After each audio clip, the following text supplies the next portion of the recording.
ഇവിടെ സമരത്തിനെ പരക്കെ ആക്ഷേപിക്കാൻ പാടില്ല എന്നുള്ളല്ല, സമരം മാത്രമല്ല, അതൊരു രീതിയാ. ഇവിടെ എനിക്ക് മുമ്പ് ടീച്ചർ സംസാരിച്ചു വിദ്യാർത്ഥികൾക്ക് പലപ്പോഴും സമരം അറിയില്ല എന്ന്. ഇവിടെ സെക്രട്ടേറിയറ്റ് പഠിക്കൽ പലപ്പോഴും സമരം ചെയ്യാൻ ഞാനും അവിടെ പലപ്പോഴും ചെന്നിട്ടുണ്ട്. അധ്യാപകരെയൊക്കെ കൂടുതൽ ഓരോ വിഷയം കൃത്യമായിട്ട് മനസ്സിലാക്കുന്നത് ഇപ്പൊ വിദ്യാർത്ഥികളാണ്. പക്ഷെ അത് ഒരിക്കലും സോഷ്യൽ മീഡിയ വഴിയോ സാങ്കേതിക വിദ്യ വഴിയോ നമുക്ക് പോകാൻ പറ്റത്തില്ല. കാരണം അവിടെ സ്കാം നടക്കും. ഒരാൾ സമരത്തിന് പോയാൽ നമുക്ക് സെക്രട്ടേറിയറ്റ് മുമ്പിൽ ഒരാളെന്ന് കാണാൻ പറ്റും. സോഷ്യൽ മീഡിയ വഴിയാണെങ്കിൽ ഒരാൾക്ക് പകരം 100 അക്കൗണ്ട് ഒരാൾക്ക് ഉണ്ടാക്കാൻ പറ്റും. ഒരിക്കലും സോഷ്യൽ മീഡിയ വഴി കൊണ്ടുപോകാൻ പാടില്ല.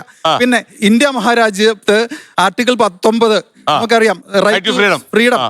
ആ ഒരു ആർട്ടിക്കിൾ മുൻപിൽ നിൽക്കുമ്പോ സമരത്തെ പരക്കെ ആക്ഷേപിക്കുന്ന ഈ ഒരു ശൈലി നമുക്ക് മാറ്റി നിർത്തേണ്ടതുണ്ട്. സമരം അധ്യാപകരുടെ കുഴിമാടം വെട്ടിയിട്ടുള്ള സമരങ്ങളാണല്ലോ. സമരത്തെ നവീകരിക്കണം തന്നെയാണ്. അധ്യാപകരുടെ കുഴിമാടം വെട്ടി റീത്ത് വെച്ചുകൊണ്ടാണ് ഇപ്പം പല സമരങ്ങളും നടക്കുന്നത്, വിദ്യാർത്ഥികൾ സമരം ചെയ്യുന്നത്. അതുകൊണ്ട് മാറ്റം വരണം. അതുകൊണ്ടാണ് ടീച്ചർ മുഴുവനായിട്ട് ആ രീതിയിലല്ല സമരങ്ങൾ. പോലെയുള്ള ഇടതുപക്ഷ സംഘടനകളാണ്. ഒരു സെക്കൻഡ് ഞാൻ വരാം. അദ്ദേഹം എപ്പോഴും ശ്രമിക്കുന്ന ഒരു കാര്യം പറയാനാണ്, പറഞ്ഞോളൂ. ഇവിടെ രാഷ്ട്രീയപരമായിട്ട് വളരെയേറെ ചൂട് പിടിക്കുന്ന ഒരു വിഷയം തന്നെയാണ്.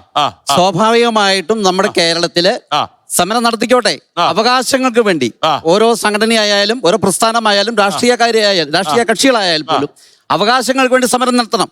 ഞങ്ങൾ വളരെ വളരെ ശക്തമായിട്ട് സമരം നടത്തിയ ഒരു സമൂഹമാണ് കോതമംഗലം.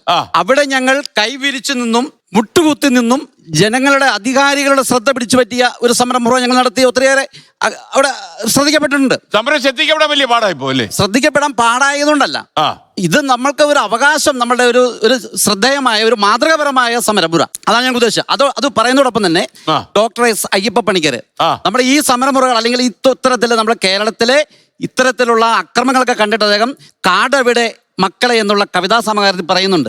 തളരും മനുഷ്യന്റെ തലവെട്ടി വിൽക്കാത്ത, കുതറും മനുഷ്യന്റെ കുടൽമാല കീറാത്ത, കുശുകുശുപ്പില്ലാത്ത, കുഞ്ഞാമയില്ലാത്ത, കണ്ണീരുണങ്ങാത്ത, ഹൃദയങ്ങൾ തേങ്ങാത്ത നാടന്റെ നാടവിടെ മക്കളെ. Okay, correct. അത്തരത്തിലുള്ള ഒരു അങ്ങനെ കാവിച്ചകൽ ഇഷ്ടപ്പെട്ടു. അയ്യപ്പണിക്കർ സാറിന്റെ അല്ലേ? റെഡി. Okay, ready.